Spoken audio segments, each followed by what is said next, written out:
Assalamualaikum warahmatullahi wabarakatuh. Bismillah, alhamdulillah, wassalatu wassalamu ala sayyidina Muhammad bin Abdullah wa ala alihi wa sahbihi wa mawalah, amma ba'. Segala puji bagi Allah Azza wa Jalla. Salawat dan salam atas Rasulnya Nabi Muhammad sallallahu alaihi wasallam. Semoga kelak kita akan mendapatkan syafaatnya di yaumil akhirat kelak. Amin ya rabbal alamin. Adapun kajian hampir buka pada hari ini akan membahas tentang sunnah-sunnah Idul Fitri sekaligus hal yang berkaitan dengan persiapan sholat Idul Fitri. Sunnah-sunnah Idul Fitri yang pertama adalah takbiran. Hal ini bersumber dari firman Allah Subhanahu wa taala, "Walitukmilul iddata walitukabbirullaha 'ala ma hadakum wa la'allakum tashkurun." Dan hendaklah kamu mencukupkan bilangannya dan hendaklah kamu bertakbir. Artinya mengagungkan Allah atas petunjuknya yang diberikan kepadamu, la'allakum tashkurun, supaya kamu bersyukur.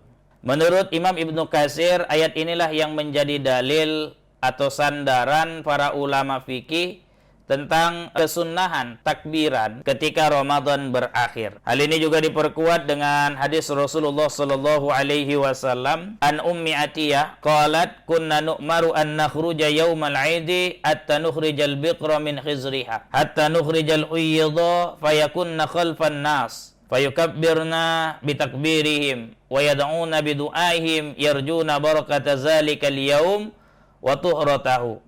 Dari Ummi Atiyah radhiyallahu anha berkata, kami dulu diperintahkan untuk keluar pada hari raya sehingga para gadis juga keluar dan perempuan yang sedang haid pun keluar rumah.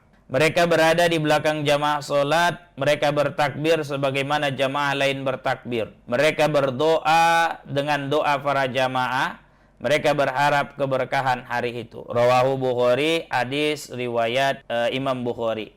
Saat di rumah mau ke masjid atau ke lapangan untuk pelaksanaan sholat id, disunnahkan bertakbir. Sampai kapan? Sampai imam sholat menyelesaikan sholat idnya. Nah, inilah pendapat yang sahih yang dijelaskan dalam mazhab Imam Syafi'i. Untuk redaksi takbiran, itu berbeda-beda ya, beragam dia, ada bentuknya, ada Allahu Akbar, Allahu Akbar, Allahu Akbar, La ilaha illallah, Wallahu Akbar, Allahu Akbar, walillahil hamd. Ada yang baca seperti takbir takbir salat ya, Allahu Akbar kabira walhamdulillahi katsira wa subhanallahi bukratan wa asila, la ilaha illallah wa la na'budu illa iyyah mukhlishina lahuddin walau karihal kafirun, la ilaha illallah wahdah sadaqa wa'dah wa nasara 'abdah wa hazamal ahzaba wahdah, la ilaha illallah wallahu akbar. Ini di dalam kitab Bidayatul Mujtahid jilid 1 halaman 232. Ada redaksi takbir yang lain. Allahu Akbar, Allahu Akbar, Allahu Akbar, La ilaha illallah, Allahu Akbar, Allahu Akbar, walillahil hamd, La ilaha illallah wahdahu la syarika lah, lahul mulku wa lahul hamd, wa huwa ala kulli syai'in qadir. Kemudian kita juga dianjurkan menghidupkan malam Idul Fitri. Menghidupkan malam Idul Fitri ini maksudnya tetap melakukan ibadah-ibadah yang selama ini sudah dilakukan di malam-malam Ramadan. Dari sabda Rasulullah sallallahu alaihi wasallam, "Man qama lailatal 'idaini muhtasiban lillahi ta'ala lam yamut qalbuhu hinna tamutul qalb."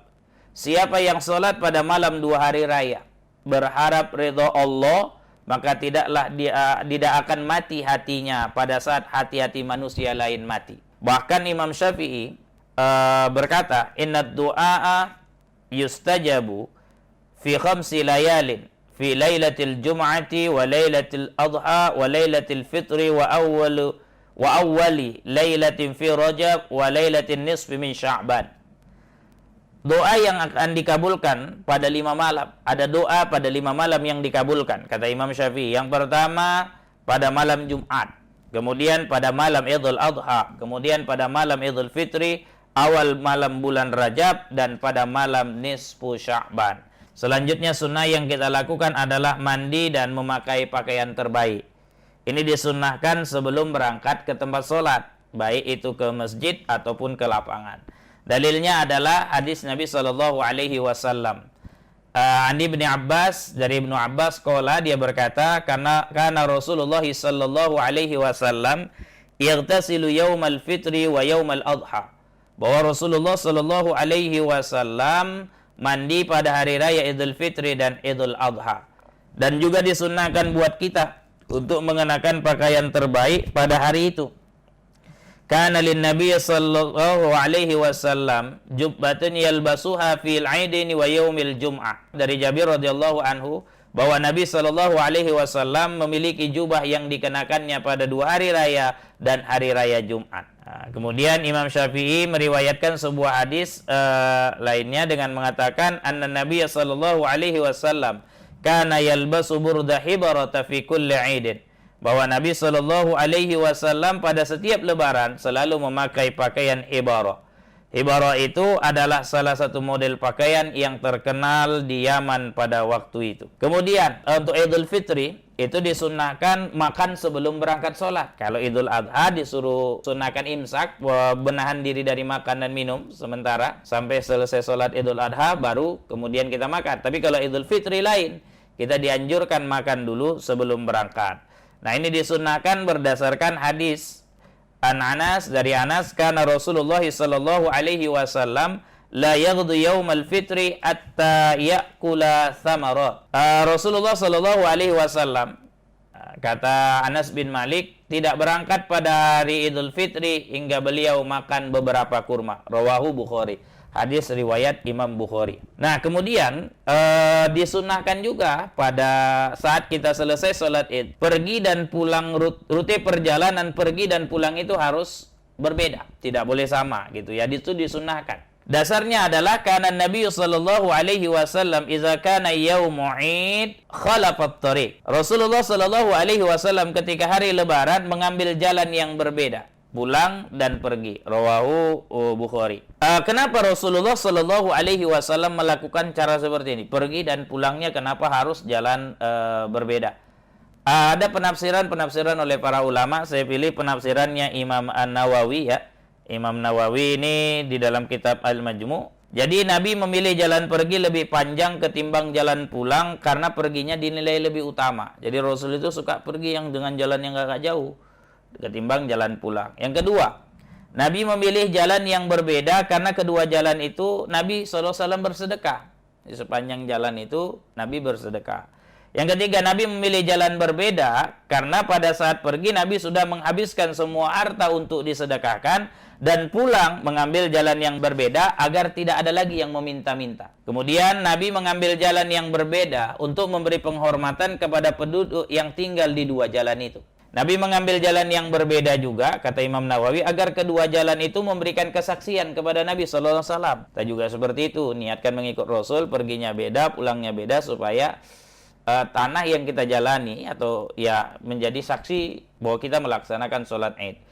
Kemudian yang keenam, Nabi mengambil jalan yang berbeda untuk mengajari kepada kedua penduduk dan memberikan fatwa kepada mereka. Jadi supaya ini bisa jadi pelajaran. Kemudian Nabi mengambil jalan yang berbeda untuk menakut-nakuti orang munafik. Nabi mengambil jalan yang berbeda agar tidak diketahui jalan pulangnya oleh orang munafik yang mungkin mengintainya untuk menyakiti Rasulullah SAW. Kesembilan, Nabi mengambil jalan berbeda untuk memunculkan sifat tafa'ul, optimis atas perubahan kondisi ke suasana ampunan dan ridho Allah. Dan terakhir, Nabi mengambil jalan berbeda karena jalan pertama saat pulang sesak, ramai, padat, sehingga beliau mengambil pulangnya dengan jalan berbeda agar tidak mengalami sesak, ramai, dan padat. Begitulah yang dijelaskan oleh Imam Nawawi dalam kitab Al-Majmu' jilid 5 halaman 12.